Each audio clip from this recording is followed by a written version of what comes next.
What's up, everybody? Welcome to I'm Boo. Thanks for stepping through. Finally got my hands on a Nintendo Switch 2. Got Mario Kart World. And so far, honestly, I'm not really enjoying the game. I'm not having fun with it. It's not doing a great job at keeping my interest invested in it. I'm just being honest. I've played practically every single Mario Kart game ever released. Damn near 40 years old. I was out back in the day Mario Kart, but I don't know if it's because going from Mario Kart 8 Deluxe, a game that has been released in several versions and has been updated and has had DLC and has been getting fine-tuned since it originally released on the Wii U before the Deluxe tag. You know, I understand that game has went through a lot of updates and improvements to get to where it's at now, the definitive Deluxe version. I get it, but going from that to this, it feels like a downgrade. I'm not talking about graphically, I'm talking about gameplay, replayability, fun factor. I prefer Deluxe right now. That may be unfair to Mario Kart World, I understand. This game will probably get the same treatment that Mario Kart 8 got, that over the lifespan of the Nintendo Switch 2, it's going to receive updates and DLC, and eventually you'll get to a definitive version of this game. And Nintendo thinks they're slick, and they're slimy. They're very slimy. They're going to release the DLC and then maybe transition into the Nintendo Switch 3 or whatever that console's going to be. And with that, they'll release the Mario Kart World Deluxe and make you pay for the game all over again. This historically has been Nintendo, and I hate them for it. But anyway, that alone, I'll be honest, I miss all the anti-gravity tracks and the anti-gravity gameplay that was basically the core of Mario Kart 8. Now, I believe there's a little bit of it in Mario Kart World, but it's largely absent. And of course, because they're going a new direction, they're trying a new gimmick, for lack of a better word, but they moved away from anti-gravity for the rail riding and the wall jumping and all those parkour mechanics, which honestly I'm not a fan of. When I saw the trailer, I was like, this is really cool, this is really interesting. And then watching, you know, the people that are damn near pros at it do all the cool stunts and stuff, you know, that all looks cool, but I will never be able to do stuff like that. And I'm sure, like, if you put the time in, yeah, if I put the time in, I don't have the time. I'm 40 years old. I got 3 jobs. I don't have the time to sit here and practice wall jumping and learning every in and out of each stage and how to make these combos just to get a little bit ahead of somebody in a Mario Kart track, just to get hit with a shell and all that for naught. You get what I'm saying? So,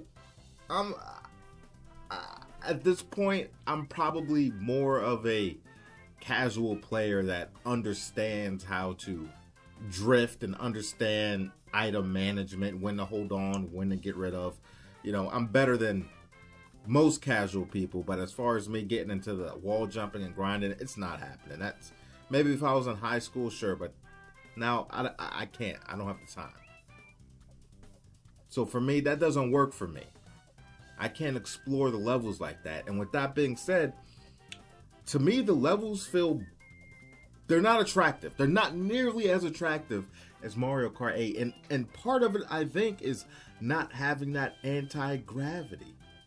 That made the levels feel like they were in a whole new dimension. The courses felt so out of this world and abstract. They were so cool. All the twisting and the turning and whoopsie daisies, and the course, you know, twisting and turning around you as your cart spirals all directions. It was such an interesting and visually amazing concept that worked, and I think I really missed that. Mario Kart World really doesn't have that, man.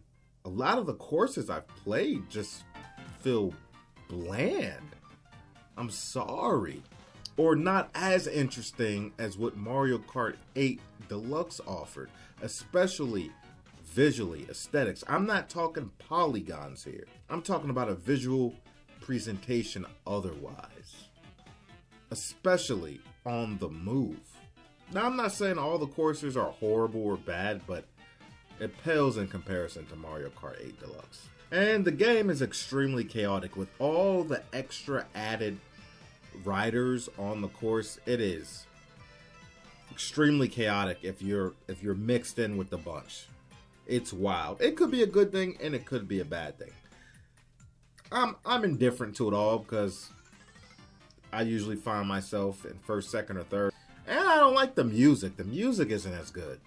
Especially, and this is maybe nitpicking, but like the character select music and the menus music doesn't compare. It doesn't give me Mario vibes.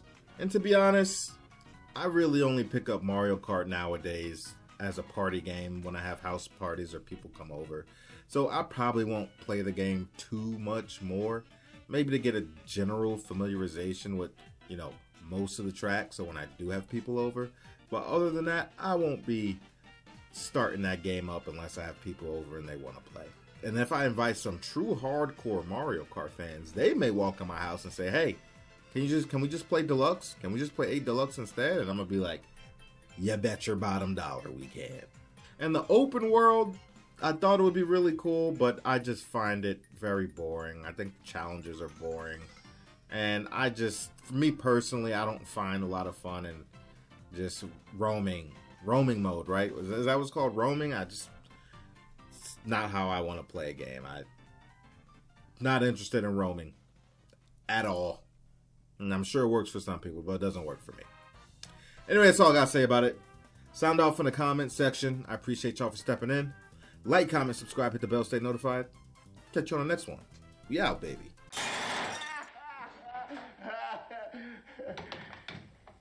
Keep the change, you filthy animal.